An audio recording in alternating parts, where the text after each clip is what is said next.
जय हिंद दोस्तों। आज हम कवर करेंगे पॉलिटिकल साइंस यानी राजनीति शास्त्र। ठीक है, पेपर का नाम है दोस्तों प्रिंसिपल ऑफ पब्लिक एडमिनिस्ट्रेशन यानी लोक प्रशासन के सिद्धांत।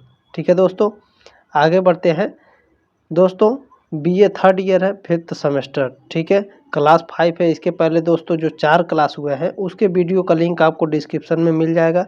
इस क्लास को देखने के बाद इसे आप आराम से देख सकते हैं।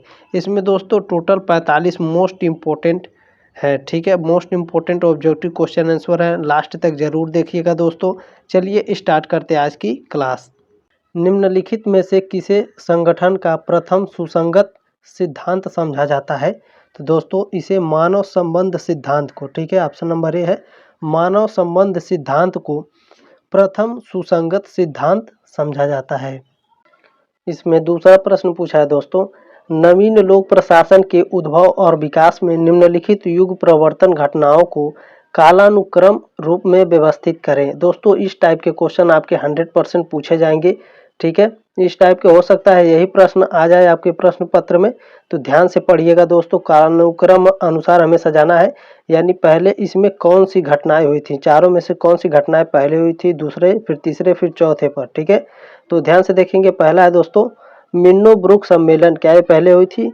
फिर दूसरा देखेंगे दोस्तों लोक सेवा के लिए उच्च शिक्षा पर हनी प्रतिवेदन। तीसरा है लोक प्रशासन के सिद्धांत एवं व्यवहार पर फिलडेल्फिया सम्मेलन। चौथा है टूवर्ड्स न्यू मिन्नोब्रुक पत्र पेक्टिव का प्रकाशन। तो पहले इन चारों में से कौन सी घटना हुई थी? तो पहले हुई थी दोस्तों लोक सेवा के लिए उच्च शिक्षा पर हनी प्रतिवेदन। ठीक है, उसके बाद हुआ था लोक प्रशासन के सिद्धांत एवं व्यवहार पर फिलडेल्फिया सम्मेलन। उसके बाद हुआ था दोस्तों मिन्नोब्रुक सम्मेलन। चौथा हुआ था दोस्तों टूवर्ड्स न्यू मिन्नोब्रुक पत्र पेक्टिव का प्रकाशन। ठीक है, यानी इसका दोस्तों कालानुक्रम होगा 2, 3, 1 और 4। ठीक है, इस तरह से आपको भी एग्जाम में पढ़ करके लगा लेना है और देखेंगे दोस्तों कौन सा ऑप्शन इसमें सही है। 2, 3, 1 और 4। तो दोस्तों ऑप्शन नंबर बी है इसमें 2, 3, 1 और 4। ठीक है, ऑप्शन नंबर बी इसमें सही है। इस टाइप के क्वेश्चन दोस्तों 100% है, पूछे जाएंगे। हो सकता है यही प्रश्न आपके एग्जाम में आ जाए, ध्यान से पढ़िएगा दोस्तों। ठीक है, सभी मोस्ट इंपोर्टेंट प्रश्न है।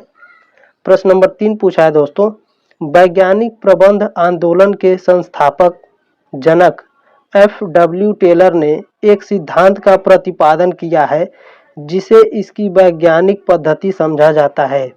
तो दोस्तों सावधानीपूर्वक अवलोकन, प्रबंधकीय तकनीकें और सामान्यीकरण, ये सभी। ठीक है, ऑप्शन नंबर डी इसमें सही है दोस्तों। उपरोक्त सभी क्या है? FW टेलर ने एक सिद्धांत का प्रतिपादन किया है, इसकी वैज्ञानिक पद्धति इन तीनों के अनुसार समझा जाता है। ठीक है, सावधानीपूर्वक अवलोकन, प्रबंधकीय तकनीकें और सामान्यीकरण। प्रश्न नंबर 4 है दोस्तों, निम्नलिखित में से किसने संगठन के 4 भिन्न आधारों को 4 PS का नाम दिया है? तो दोस्तों लूथर गुलिक ने। ठीक है, ये 4 भिन्न आधारों को 4 PS का नाम लूथर गुलिक ने दिया है, ध्यान दीजिएगा। प्रश्न नंबर 5 है दोस्तों, निम्नलिखित में से कौन सी विकास प्रशासन की विशेषताएं हैं? तो दोस्तों यहाँ भी कालानुक्रम वाले प्रश्न दिए गए हैं, तो ध्यान से पढ़िएगा। पहला दोस्तों परिवर्तन उन्मुखीकरण, दूसरा है सेवार्थी अभिमुखीकरण और तीसरा है नागरिक प्रतिभागिता संबंधी अभिमुखीकरण। चौथा है दोस्तों परिस्थितिकीय परिप्रेक्ष्य। तो दोस्तों इनमें कौन सी विशेषताएं हैं? तो ये 3 विशेषताएं हैं, पहला, दूसरा और तीसरा। ठीक है, परिवर्तन उन्मुखीकरण, सेवार्थी अभिमुखीकरण और नागरिक प्रतिभागी संबंधी अभिमुखीकरण। ठीक है, इसमें ऑप्शन नंबर देखेंगे कौन सा सही है, 1, 2 और 3। तो दोस्तों ऑप्शन नंबर 20 में सही है, 1 और 2, 3। ठीक है, ध्यान दीजिएगा दोस्तों। यदि आप राजनीति शास्त्र का फर्स्ट पेपर और सेकंड पेपर का क्वेश्चन बैंक खरीदना चाहते हैं तो यह मात्र आपको 30 रुपये में उपलब्ध है। ठीक है, यह दुकान पर आपको दोस्तों 60 से 70 रुपये में मिलेंगे। ठीक है, ऑनलाइन यह मात्र आपको 30 रुपये में मिलेगा। इस नंबर पे आप कांटेक्ट कर लीजिए 8887696084। इस नंबर पर दोस्तों हाय GK GS वाला भेजना है। ठीक है, वह आपको अपना बारकोड भेजेंगे। ठीक है दोस्तों, आप पैड करके उसका स्क्रीनशॉट सेंड कर दीजिएगा व्हाट्सएप पर। वो आपको पीडीएफ दोनों, फर्स्ट पेपर और सेकेंड पेपर दोनों का पीडीएफ प्रोवाइड करा देंगे। सब्जेक्टिव टाइप और ऑब्जेक्टिव टाइप दोनों टाइप के क्वेश्चंस रहेंगे। ठीक है दोस्तों, आगे बढ़ते हैं।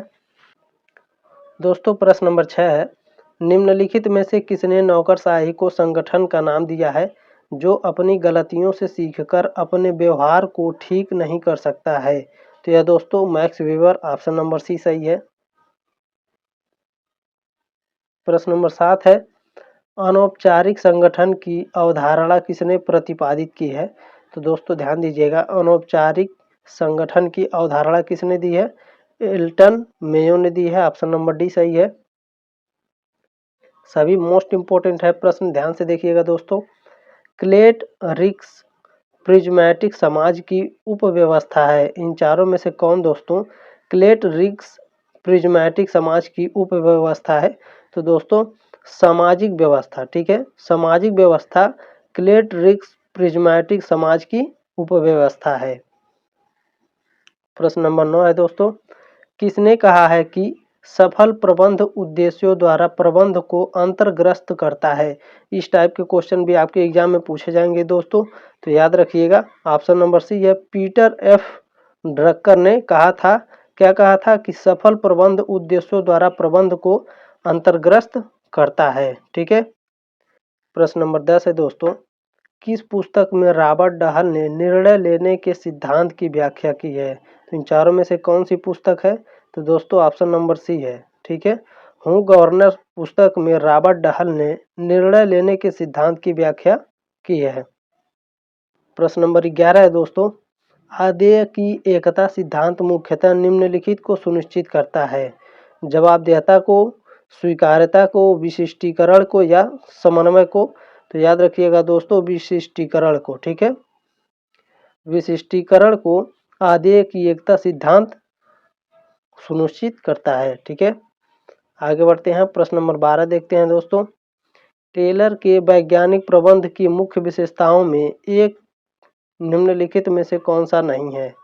दोस्तों टेलर का जो वैज्ञानिक प्रबंध की विशेषताएं हैं, इन चारों में से कौन है दोस्तों जो नहीं है? याद रखिएगा, निगेटिव क्वेश्चन भी पूछे जाएंगे आपके एग्जाम में। ठीक है, ध्यान से पढ़ करके जाइएगा। ठीक है, ध्यान से देखिएगा दोस्तों, समय तथा गति अध्ययन या निर्णय लेने में भागीदारी, विभेदक उजरती दर व्यवस्था या प्रकार्यात्मक फोरमैनी, इन चारों में से कौन सा है? तो दोस्तों ऑप्शन नंबर सी है। ठीक है, विभेदक उजरती दर व्यवस्था।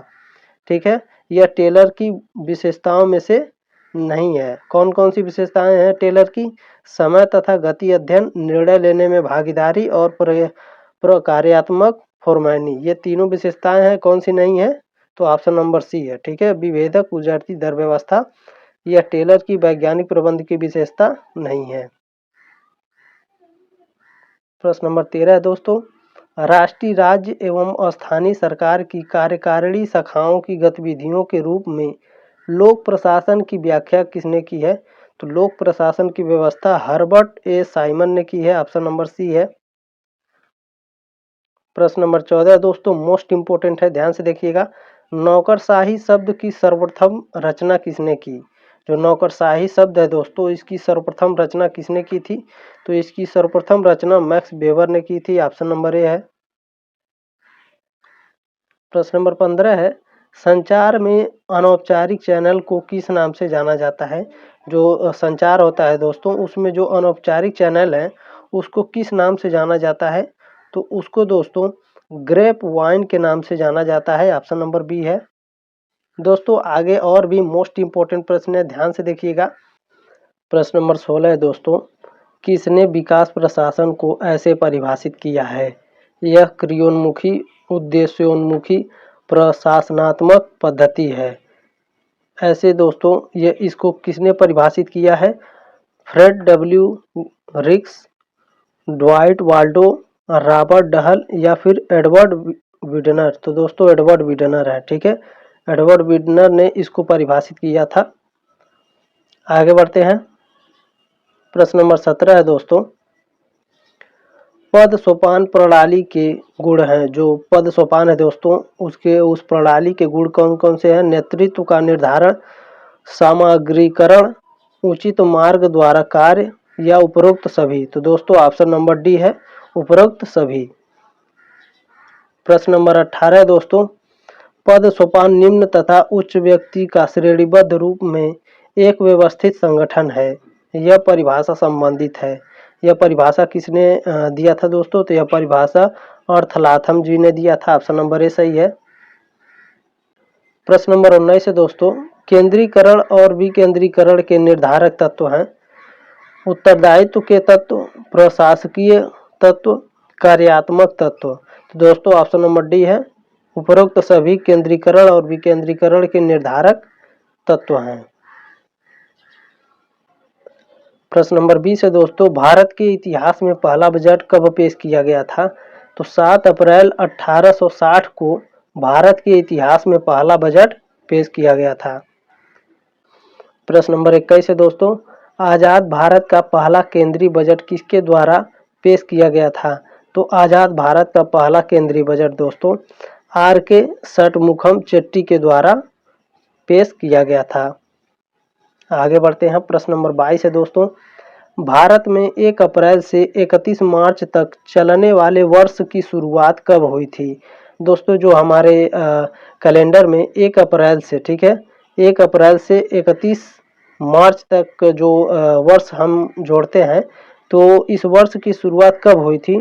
तो इस वर्ष की शुरुआत 1867 से हुई थी। ठीक है, ऑप्शन नंबर बी है, याद रखिएगा। मोस्ट इम्पोर्टेंट प्रश्न है दोस्तों, स्क्रीनशॉट लेकर रख लीजिएगा, चाहे तो आप इसे नोट कर सकते हैं, क्योंकि यह जनरल नॉलेज के भी क्वेश्चन में भी आपसे कोई पूछ सकता है। ठीक है, प्रश्न नंबर 23 है, वार्षिक वित्तीय विवरण का जिक्र संविधान के किस अनुच्छेद में है? तो दोस्तों संविधान के अनुच्छेद 112 में वर्णित है। क्या वर्णित है? वार्षिक वित्तीय विवरण का जिक्र संविधान के अनुच्छेद 112 में वर्णित है। प्रश्न नंबर 24 है दोस्तों, बजट शब्द का अर्थ क्या होता है? जो बजट है दोस्तों उस शब्द का अर्थ क्या होता है? तो उस शब्द का अर्थ होता है चमड़े का थैला। ठीक है, बजट शब्द का अर्थ होता है चमड़े का थैला। प्रश्न नंबर 25 है, भारतीय बजट व्यवस्था का जनक किसे कहा जाता है? भारतीय बजट व्यवस्था का जनक जेम्स विल्सन को कहा जाता है। ऑप्शन नंबर ए है। प्रश्न नंबर 26 है दोस्तों, संविधान में बजट शब्द की जगह क्या प्रयोग हुआ है? तो ये एक बात याद रखिए दोस्तों, जो हमारा संविधान लिखा गया है उस संविधान में कहीं पर भी बजट शब्द का जिक्र नहीं किया गया है।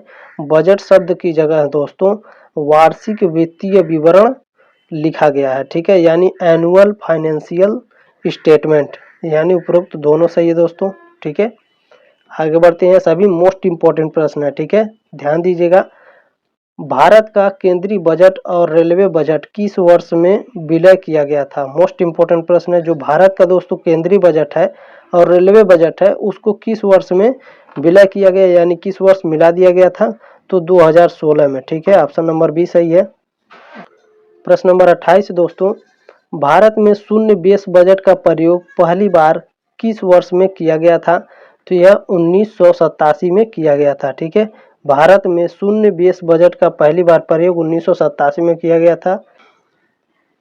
प्रश्न नंबर 29 है दोस्तों, 2017 के बाद बजट किस तिथि को पेश किया जाने लगा? ध्यान दीजिएगा दोस्तों, इंपॉर्टेंट प्रश्न है। 2017 के बाद दोस्तों बजट किस तिथि को पेश किया जाने लगा? तो दोस्तों 1 फरवरी से। ठीक है, ऑप्शन नंबर ए सही है।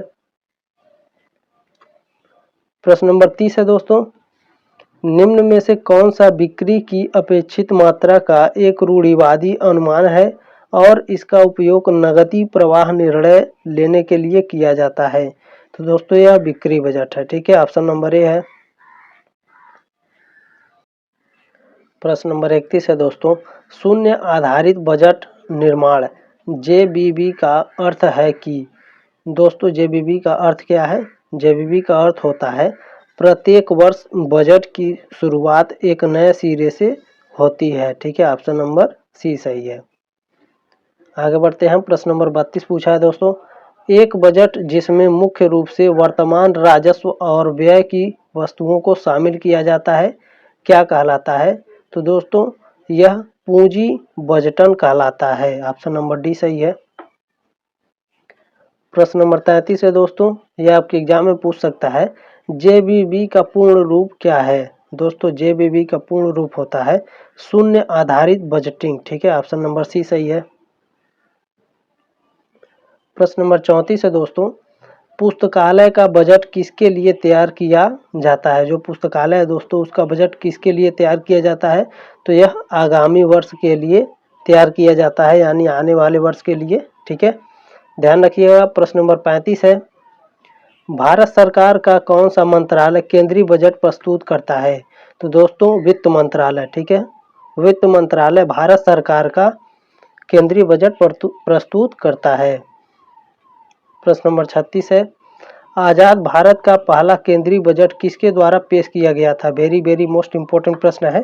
तो यह दोस्तों R.K. षटमुखम चेट्टी के द्वारा। ठीक है, आजाद भारत का पहला केंद्रीय बजट प्रस्तुत किया गया था। प्रश्न नंबर 37 है दोस्तों, केंद्र और राज्य सरकार दोनों के कर्मचारियों की कर कटौती की सीमा 10% से बढ़कर कितने प्रतिशत कर दी गई है? तो 10% से बढ़ाकर दोस्तों 14% कर दी गई है। ऑप्शन नंबर सी है, ध्यान दीजिएगा। इस टाइप के प्रश्न तो पक्का है दोस्तों पूछे जाएंगे। प्रश्न नंबर 38 है, कारपोरेट सरचार्ज 12% से घटकर कितने प्रतिशत कर दिया गया है? तो इसको दोस्तों 7% कर दिया गया है। ठीक है, 12% से घटाकर 7% कर दिया गया है। कौन सा चार्ज है दोस्तों? तो कारपोरेट सरचार्ज है। ठीक है। प्रश्न नंबर 39 है दोस्तों, निम्नलिखित में से कौन सा दस्तावेज संसद के बजट के हिस्से के रूप में शामिल नहीं है? तो दोस्तों ऑप्शन नंबर डी है। ठीक है, मौद्रिक नीति पर वक्तव्य यह संसद के बजट के हिस्से के रूप में शामिल नहीं होता है। ठीक है। प्रश्न नंबर 40 है, स्वतंत्र भारत के पहले केंद्रीय बजट की घोषणा कब की गई थी? तो दोस्तों स्वतंत्र भारत के पहले केंद्रीय बजट की घोषणा 26 नवंबर 1947 को की गई थी। ठीक है, याद रखिएगा। आगे बढ़ते हैं। प्रश्न नंबर 41 है, रेल बजट को आम बजट के साथ कब जोड़ा गया? वेरी वेरी मोस्ट इंपोर्टेंट प्रश्न है। तो यह 2016 में जोड़ा गया था। प्रश्न नंबर 42 है दोस्तों, केंद्रीय बजट 2020-21 स्वतंत्र भारत का कौन सा बजट है? जो केंद्रीय बजट है दोस्तों 2020-21 वह स्वतंत्र भारत का कौन सा बजट है? तो वह स्वतंत्र भारत का दोस्तों 73वां बजट है। ठीक है। प्रश्न नंबर 43 है, भारत का सबसे लंबा बजट भाषण की अवधि क्या है? दोस्तों जो भारत का जो सबसे लंबा बजट का जो भाषण दिया गया था उसका टाइम कितना है? कितने टाइम तक भाषण दिया गया था? तो याद रखिएगा दोस्तों 2 घंटा 42 मिनट। ठीक है, 2 घंटा 42 मिनट तक भारत का सबसे लंबा भाषण बजट है। प्रश्न नंबर 44 है दोस्तों, भारतीय रेलवे ने कितने किलोमीटर की पटरियों के विद्युतीकरण का लक्ष्य रखा है? तो दोस्तों 27,000। ठीक है, ऑप्शन नंबर बी है। 27,000 किलोमीटर तक के जो भारतीय रेलवे है उसको विद्युतीकरण करने का लक्ष्य है, यानी वो लाइट से चलेंगी। ठीक है। प्रश्न नंबर 45 है दोस्तों, इंपॉर्टेंट है, ध्यान दीजिएगा। ई कॉमर्स लेन देन पर सरकार द्वारा कितना TDS लगाया जाता है? जो ई कॉमर्स लेन देन होता है दोस्तों उस पर सरकार द्वारा कितना TDS यानी कितने % TDS लगाया जाता है? तो 1% से लेकर के 5%। ठीक है, यानी ऑप्शन नंबर डी है, ए और सी दोनों। ठीक है दोस्तों, क्लास अच्छा लगे तो एक लाइक जरूर कीजिएगा, शेयर जरूर करिएगा व्हाट्सएप पर अपने दोस्तों के साथ। मिलते हैं अगले क्लास में, तब तक ले जय हिंद, वंदे मातरम।